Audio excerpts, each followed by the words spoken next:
नमस्कार, मैं हूं अंकुर और आप देख रहे हैं सत्य हिंदी का न्यूज बुलेटिन। एक नजर अब तक की सुर्खियों पर।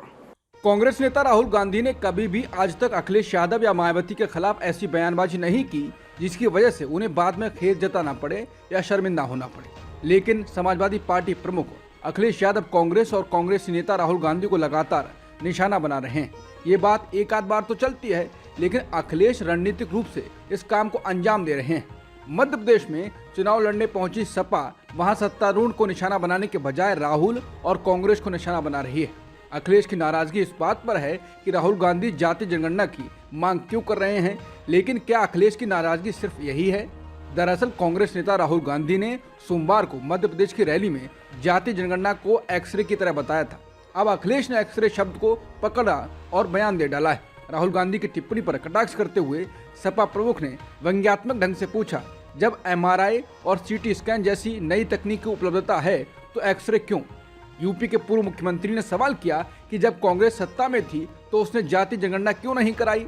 उन्होंने दावा किया कि सबसे पुरानी पार्टी अब 2024 के लोकसभा चुनाव से पहले समाज के निचले स्तर के मतदाताओं को लुभाने के लिए देशव्यापी जाति आधारित सर्वेक्षण की वकालत कर रही है। अखिलेश ने कहा कि जो लोग एक्सरे के बारे में बात कर रहे हैं वो वही लोग हैं जिन्होंने आजादी के बाद जाति जनगणना को रोक दिया था। जब लोकसभा में सभी दल जाति जनगणना की मांग कर रहे थे तो उन्होंने जाति जनगणना नहीं कराई। वो आज ऐसा क्यों करना चाहते हैं? क्योंकि वो जानते हैं कि उनका पारंपरिक वोट बैंक उनके साथ नहीं है।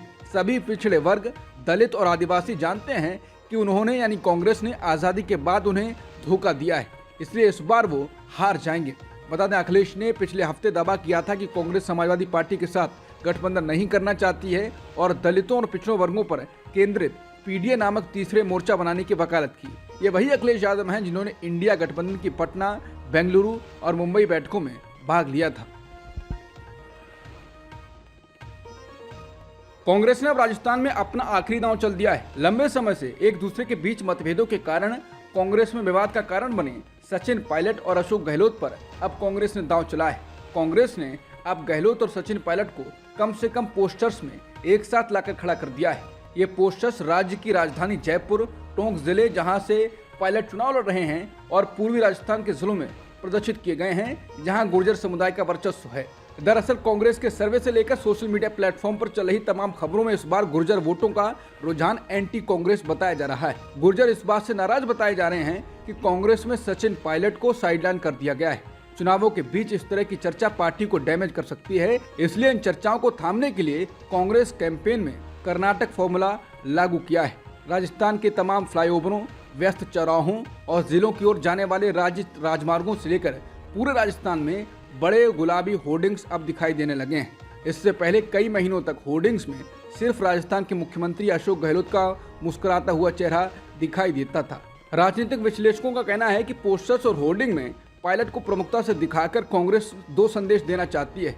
सबसे पहले तो दोनों नेताओं के बीच अंदरूनी मतभेद खत्म हो गए हैं और पार्टी एकजुट होकर चुनाव लड़ रही है। दूसरे, ये पूर्वी राजस्थान में युवाओं और गुर्जर समुदाय को लुभाने का प्रयास है, जिसके बीच पायलट एक लोकप्रिय चेहरा बने हुए हैं।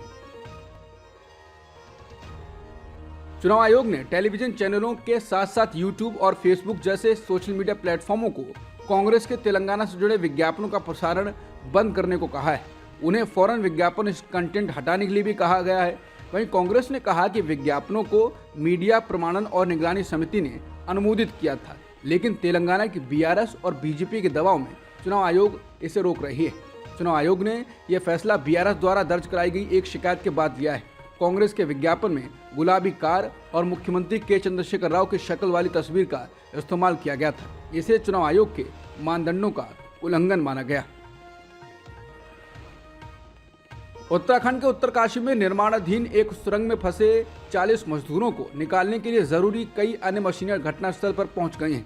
बीबीसी के अनुसार सुरंग के भीतर बर्मा और एमएस पाइप भेजे गए हैं। मौके पर जरूरी साजो सामान के साथ विशेषज्ञ और इंजीनियर मौजूद हैं। समाचार एजेंसी पीटीआई की ओर से जारी एक वीडियो में मशीनों को देखा जा सकता है।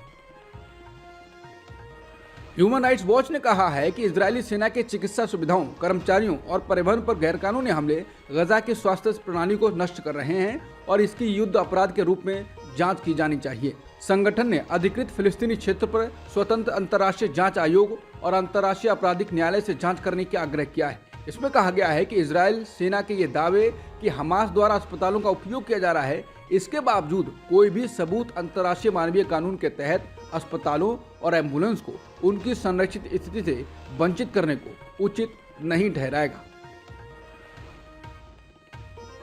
गजा के अल-शिफा अस्पताल के हालात को लेकर विश्व स्वास्थ्य संगठन ने कहा है कि यहाँ हालात कब्रिस्तान जैसे हैं। WHO के प्रवक्ता क्रिश्चियन लिंडमियर ने बताया है कि फिलहाल इस अस्पताल में 600 लोग हैं। उनके अनुसार अस्पताल के आसपास कई शव पड़े हैं जिनकी सुध लेने वाला कोई नहीं है। इन शवों को दफनाया नहीं जा रहा है।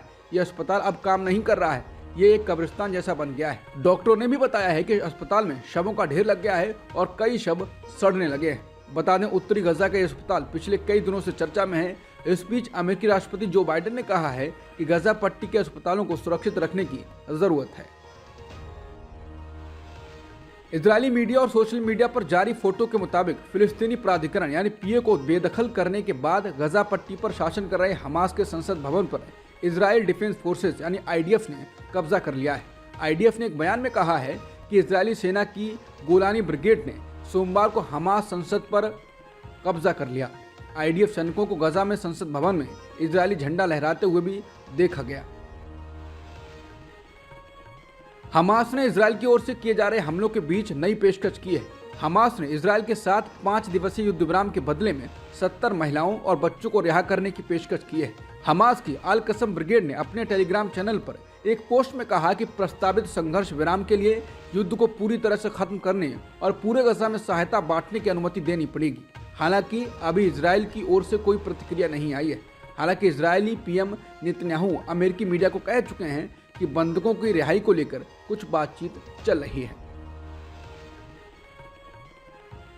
बीबीसी की रिपोर्ट के अनुसार जॉर्डन के किंग अब्दुल्लाह ने ऐसी किसी भी योजना को खारिज कर दिया है जिसमें इजरायल के गजा के कुछ हिस्सों पर कब्जा करने या वहां सिक्योरिटी जोन बनाने की बात कही जा रही है। जॉर्डन के सरकारी मीडिया के मुताबिक किंग अब्दुल्ला ने शाही महल में हुई बैठक में वरिष्ठ नेताओं से कहा कि इजरायल और फिलिस्तीन के बीच विवाद का कोई सैन्य या सिक्योरिटी से जुड़ा समाधान नहीं हो सकता है। सरकारी मीडिया के मुताबिक जॉर्डन के किंग ने कहा कि समस्या की जड़ यह है कि इजरायल फिलिस्तीनी लोगों के वैधानिक अधिकार नहीं देना चाहता है। उन्होंने कहा कि समाधान का रास्ता वहीं से शुरू होता है। कोई और रास्ता अपनाया गया तो उसकी नाकामी तय है और ऐसा होने की स्थिति हिंसा और तबाही बढ़ेगी। ब्रिटेन के गृह मंत्री सोएला ब्रेवरमैन को हटाने के प्रधानमंत्री ऋषि सुनक के फैसले का उनकी पार्टी के भीतर ही विरोध हो रहा है। ऋषि सुनक की कंजर्वेटिव पार्टी की ही सांसद एंड्रिया जेनकिंस ने पीएम के फैसले के विरोध में अविश्वास प्रस्ताव लाने की कोशिश शुरू कर दी है। हाउस ऑफ कॉमन्स में कंजर्वेटिव पार्टी के संसदीय समूह 1922 कमेटी के चेयरमैन सर ग्राहम ब्रैडी को लिखे कठोर पत्र में जेनकिंस ने कहा, बस अब बहुत हो गया। उन्होंने अपना ये पत्र सोशल मीडिया साइट एक्स के अपने हैंडल पर पोस्ट किया है।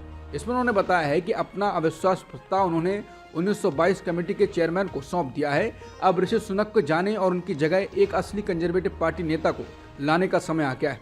इस पत्र में उन्होंने सुनक की आलोचना करते हुए लिखा है, लोकतांत्रिक तरीके से चुना गया हमारे नेता बोरिस जॉनसन से छुटकारा पाने के लिए ऋषि सुनक ने कूटनीतिक प्रयास किया है। उनके अनुसार जॉनसन को बाहर करना अक्षम्य था, लेकिन अब कैबिनेट से सोएला को बर्खास्त करना और बुरा है। अब तक की सुर्खियों में इतना ही। बाकी खबरों के लिए बने रहिए सत्यहिंदी.com के साथ।